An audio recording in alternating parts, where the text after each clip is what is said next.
And I would like to request Amit sir now, because that is also one of the important aspects wherein how this COVID-19 is going to affect the pregnant ladies and what needs to be done during pregnancy related to this COVID-19 situation. So thank you, Vivek sir. Thank you very much for enlightening us. And over to So Amit. thank you very much, sir. It was really wonderful, Vivek sir. Thank you very much. And Amit sir, please. Thank you, Dr. Vineet. Thank you, everyone. A very good morning to my loving students. A lot has been discussed about COVID-19. I will just restrict myself what has to be done in antenatal period, what specific, what additional precaution or management has to be done in her antenatal period, intranatal period, and postnatal period. So let me share my screen.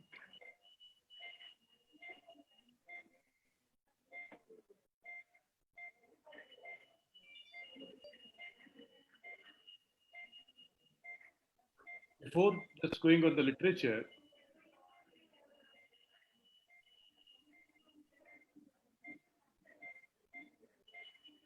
these are the WHO guidelines. First thing, loving students, pregnant woman is not more susceptible as compared to general population. Not more susceptible.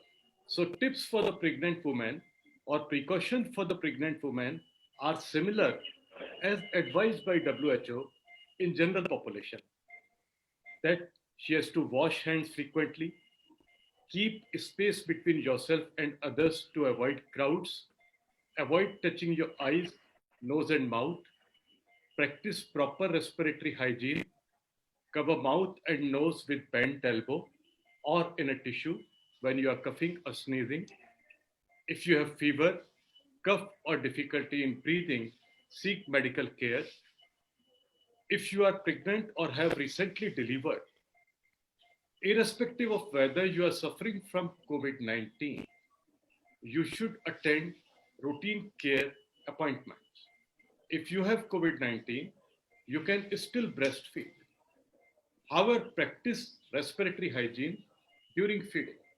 Wear a mask, wash hands before and after touching the baby, and routinely clean and disinfect surfaces you touch.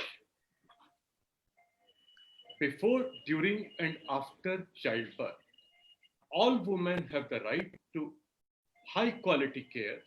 This includes antenatal and intrapartum care, care for newborn, postnatal care, and mental health. These guidelines have been advised by World Health Organization. I am pregnant. How can I protect myself against COVID-19? Wash your hands frequently. Put a space between yourself and others. Avoid touching your eyes, nose, and mouth. Cough or sneeze into your bent elbow like this or in a tissue.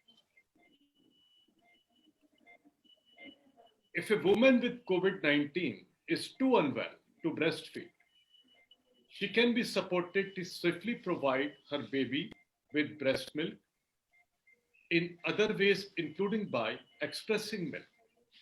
She can feed her baby by expressed breast milk, enabling women who have stopped breastfeeding to resume production of breast milk, donor human milk. We have discussed this. Close contact and early exclusive breastfeeding helps a baby to thrive. A woman with COVID-19 should be supported to breastfeed safely. Hold her newborn skin to skin. My loving students, a lot of myth has been propagating within the community that newborn should be kept in another room. A lot of videos are also circulating in the YouTube. This is WHO guideline, clear-cut indication. A woman with COVID-19 should be supported to breastfeed safely. Hold her newborn skin to skin and share a room with her baby.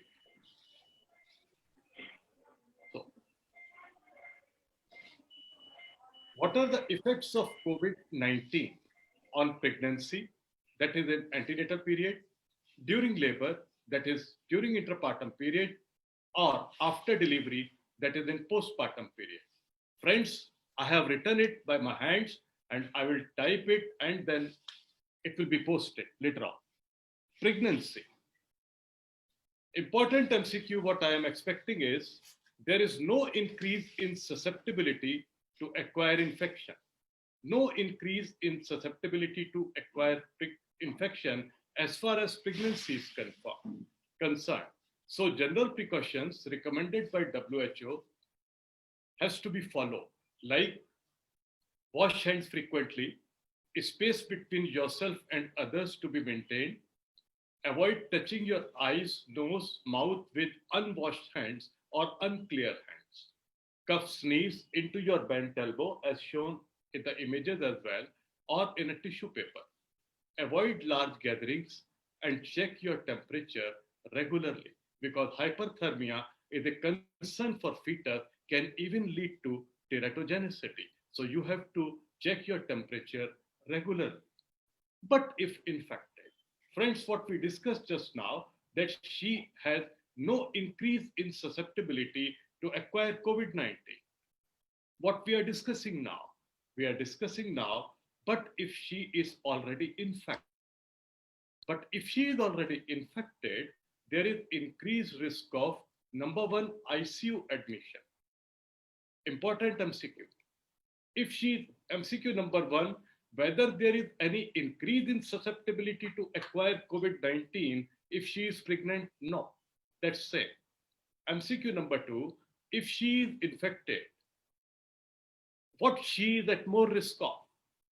ICU admission, mechanical ventilation, anxiety and depression because of reduced lung capacity in pregnancy, because due to gravid uterus, diaphragm is raised up and we all know that lung capacity in pregnancy is decreased.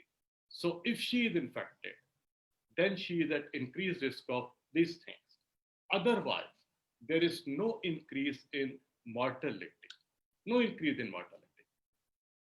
Pregnant female with diabetes mellitus, hypertension, heart disease, obesity, liver and kidney disorders, or any blood dyscrasia has increased risk of severity of disease. A very important MCQ which I am expecting on 31st August 2020, this COVID-19 virus is absent in vaginal secretions, it is absent in breast, it is absent in amniotic fluid. So risk of vertical transmission is minimal. Friends, you have to choose the option very carefully. The best answer would be minimal. If minimal is not given in option, second best choice would be absent. Risk of vertical transmission, that is from mother to fetus. The best answer would be minimal. If minimal is not an option, second best choice would be absent.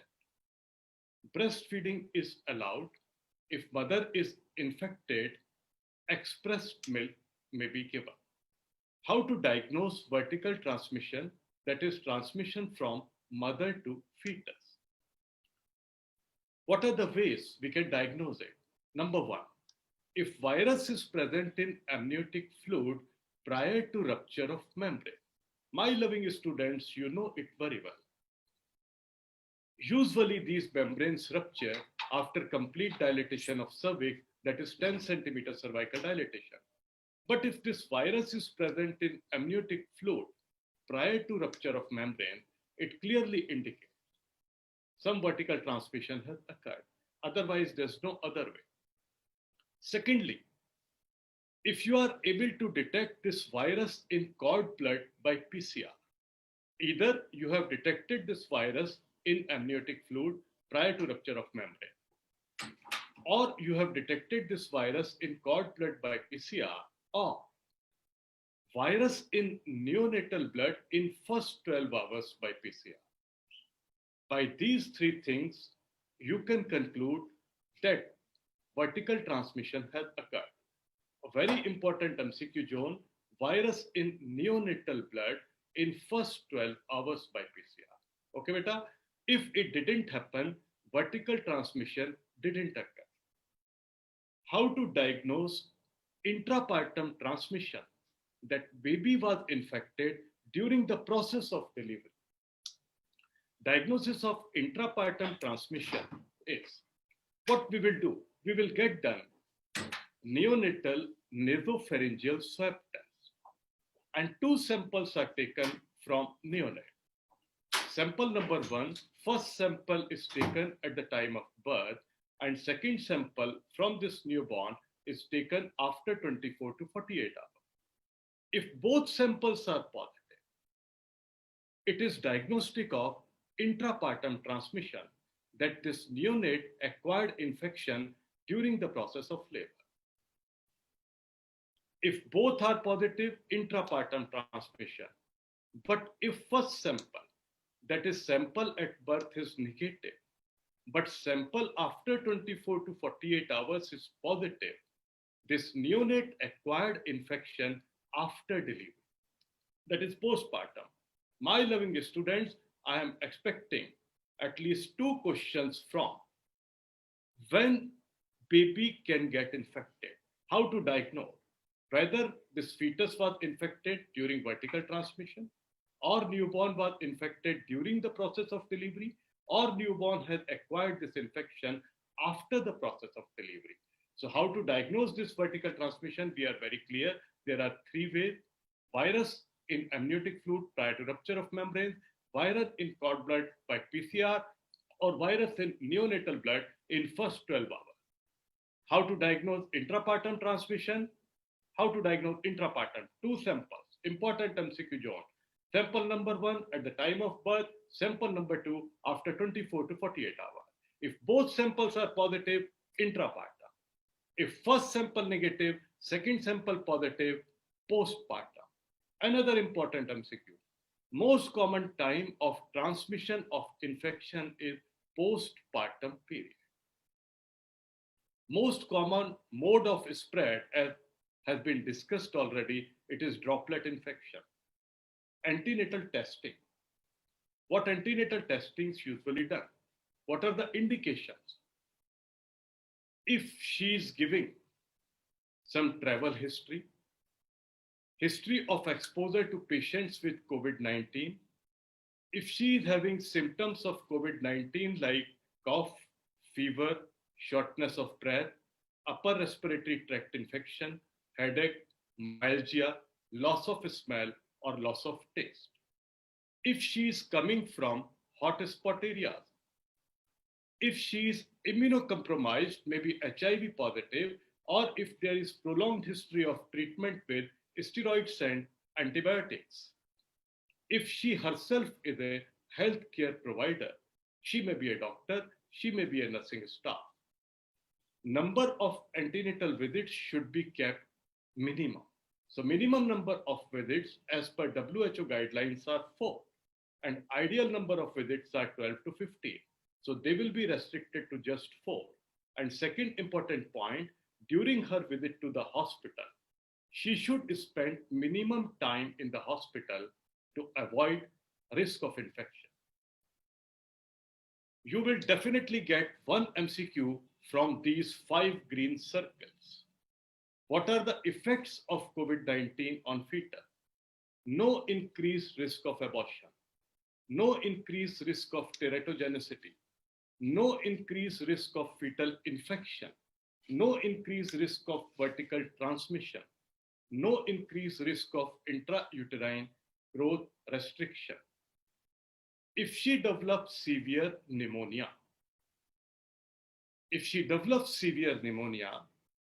there is increased risk of preterm labor, increased risk of premature rupture of membranes, increased risk of thromboembolic event.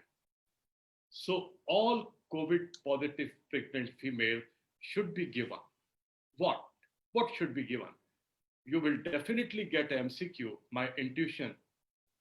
If she is nearing delivery, as Salman sir has rightly pointed out, enoxaparin. In pregnancy, we try to avoid enoxaparin 36 weeks onward. If she is 36 weeks onward, means she is nearing delivery, we prefer unfractionated heparin because unfractionated heparin can be readily reversed back. But if she is remote from delivery, then definitely drug of choice is low molecular weight heparin, that is enoxaparin. I don't think doses will be asked. So what you have to remember, if she is 36 weeks plus, if she is 36 weeks plus, what is preferred? Unfractionated heparin. If she is less than 36, that is remote from delivery, low molecular weight heparin. Antivirals, they have been discussed, remdesivir, lopinavir, ritonavir. Antibiotics have also been discussed, hydroxychloroquine have been discussed. In severe illness, severe illness means if she is on oxygen support or require ventilatory support, dexamethasone is used in pregnancy. My loving students, you know it very well that between 24 to 34 weeks of pregnancy, we have written in our notes also, between 24 to 34 weeks of pregnancy, if there is risk of preterm labor, we give steroids. Best steroid is betamethasone. Most commonly used is dexamethasone. Dexamethasone 6 milligram, 12 hourly, 4 doses. Betamethasone 12 milligram, 24 hourly, 2 doses. That is given. Salman sir has clearly discussed everything. I would just like to make only one note here. As far as pregnant female is concerned, we don't want to continue dexamethasone. We will give only these doses of dexamethasone, which will be followed by either prednisolone or hydrocortisone, because dexamethasone crosses placenta and if given for a prolonged period may lead to fetal cerebral palsy. So dexamethasone will be given as we are giving for preterm labor, which will be followed by prednisolone or hydrocortisone. As far as some radiological aspect is concerned, if she is developing pneumonia and we want to get done a chest x-ray, although we know in pregnancy these radiological investigations are contraindicated, but my loving students, sir has clearly taught you in your radiology classes that acceptable limit in pregnancy is 5 rads, and single chest x-ray or single CT scan is exposing to her with much less radiation dose. So single chest x-ray may be advocated in pregnancy, single CT scan may be advocated in pregnancy, but it will be abdominal shield and her proper consent has to be taken. If you have to get done a single chest x-ray or CT scan, that will be with abdominal shield and with consent. Management protocol, case number 1. If she is a confirmed case but asymptomatic, what is the management? It will all be posted in your groups. Home isolation, if there are no comorbidities or if there is no obstetric emergency. We will delay routine testing. No additional testing is required, in which case, that is case number 1, confirmed case, but she is asymptomatic. Home isolation, if there are no comorbidities or no obstetric emergencies, delay routine testing, no additional testing required, and follow up after every 2 weeks. Contact maternity team in case of any emergency. If you are a doctor and you are seeing patient, you should wear proper PPE. Case number 2, suspected to have COVID-19. Either suspected to have COVID-19 or probable to have COVID-19. Female who is suspected to have COVID-19 is if her temperature is either 38 or more than 38 degrees Celsius, she is having difficulty in breathing, or there are gastrointestinal symptoms like nausea, vomiting, diarrhea. They are seen in COVID. Female probable to have COVID-19 is the one who has recent history of exposure. She has traveled in last 14 days or had a close contact with confirmed case. What is the definition of confirmed case? If the contact was in the distance less than 1 meter or was for a period of more than 15 minutes. They have to go to triage area. They have to go to triage areas. Triage areas means special screening area. And they will be examined by infectious disease specialist number 1 and by obstetrician number 2. Two persons will examine. One is infectious disease specialist, second one is an obstetrician. And obstetrician has to look for whether there is any obstetrical emergency or whether she is in labor. So this is how these two persons will calculate her risk or do assessment of risk. If there is no risk, if risk is absent, home isolation is advised for 14 days. If symptoms persist for more than 14 days, test for SARS-CoV-2. If risk factors are present, she will be admitted in a special isolation room. If she is in labor, she will be admitted in a special isolation labor room.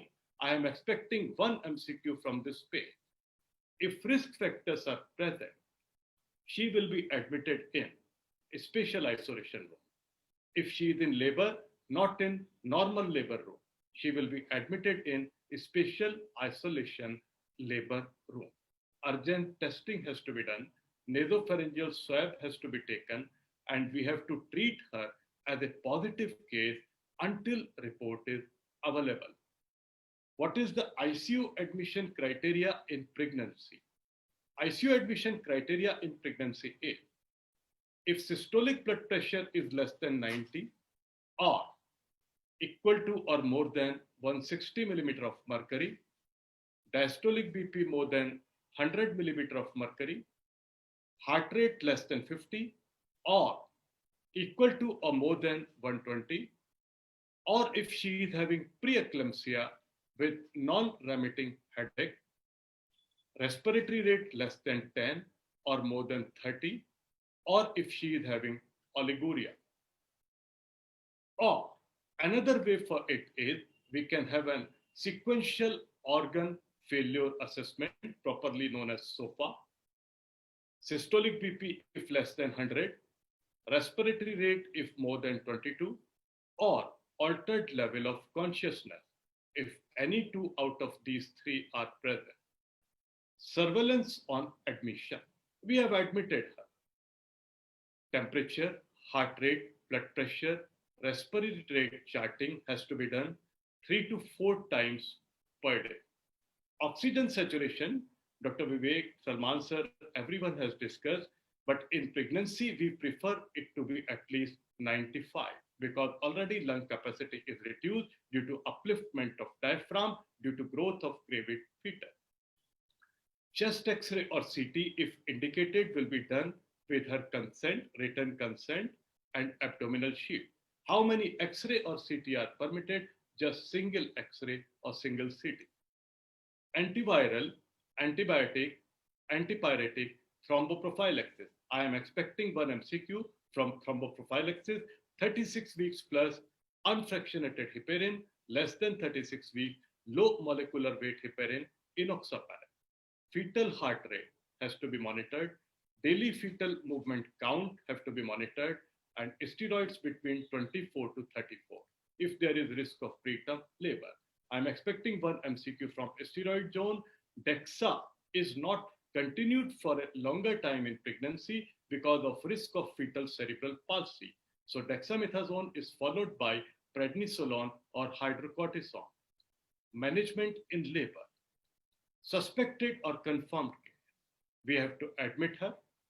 Testing for COVID-19. Delivery will be conducted in isolation room. There is no change in mode of delivery as far as COVID-19 is concerned. We will not be preferring cesarean over vaginal delivery. It will depend on indication. If this is a contracted pelvis or cephalopelvic disproportion or something like that, we definitely do cesarean, but that is not a COVID-19 indication. That is her obstetric indication. Important MCQ zone, no change in mode of delivery as far as COVID-19 is concerned. COVID-19 is not an indication for induction of labor. Guys, be very, very careful. If she is COVID positive, it's not necessary that we have to induce labor. we will definitely wait for spontaneous pains to happen. But, but, induction of labor is not contraindicated either. Induction of labor is not contraindicated also. If there is any indication you need to induce, you can definitely induce. But COVID-19 itself is not an indication for induction of labor. So don't get confused. If you want it, you will induce. But this is not an indication. And if she is critically ill, delivery may be indicated. If infection acquired in third trimester, if infection acquired in third trimester, postpone delivery till negative result or till quarantine is lifted. Care in labor, follow standard guidelines. Oxygen saturation in pregnancy has to be at least 95%. Keep check on respiratory symptoms. Important MCQ which I am expecting on 31st August 2020, try to avoid tocolytics. Tocolytics are contraindicated. Time in labor to be limited. Time in labor to be limited means if this labor is taking more time due to any reason, don't hesitate to use forceps or vacuum to take out baby early. Epidural analgesia, which is given for painless labor, can be given, not contraindicated. If you have to do cesarean section, important MCQ will definitely be asked on 31st August 2020 because this is an overlap of obstetrics and anesthesia subject. Which anesthesia should be preferred in cesarean section? Regional anesthesia. My loving student, general anesthesia is aerosol generating. It is exposing her for more risk. So which anesthesia is preferred if you have to do cesarean section? Regional anesthesia. If general anesthesia is mandatory due to any reason, it should be with full PPE kit and FFP3, filter phase piece 3. Artificial rupture of membrane can be done if required. Breastfeeding is allowed if she is unwell, expressed milk can be used. According to WHO, important MCQ, you will get one MCQ from these 3 lines on 31st August 2020. She can hold her newborn child. Skin to skin contact is allowed. Can share her room with newborn baby. And what is the time of discharge? After vaginal delivery, we try to discharge as early as possible, after 1 day, after cesarean section, after 2 days. We are limiting her antenatal visits. We are limiting her duration in labor. We are shortening second stage of labor by prophylactic use of forceps or vacuum, and we are discharging her early too. Thank you very much. I have taken a lot of time. I know your time is precious. Thank you. Thank you very much, Amit sir, for a very, very great presentation, wonderful presentation about all the aspects of what has to be done during antenatal, at the time in labor, and about the discharge process guidelines. And one take-home message which we can get from this is that general anesthesia should be avoided because it is going to lead to liberation of a lot of aerosols. And that is why regional anesthesia, wherever possible, would be preferred. Because as a surgeon, I do understand that what we are coming up is that we prefer laparoscopic surgeries more as compared to the open surgery. For example, if you have to perform any surgery in the abdomen, then if we can do it through laparoscopy, or if not laparoscopy, then there are hand-assisted surgeries wherein we create a big port in the skin, in the abdominal wall, and then close that port wherein we can take our hands inside the abdomen. So that decreases the risk of generating the aerosols in the environment compared to when we are opening the abdomen. So that was really a wonderful, great presentation from Amit sir.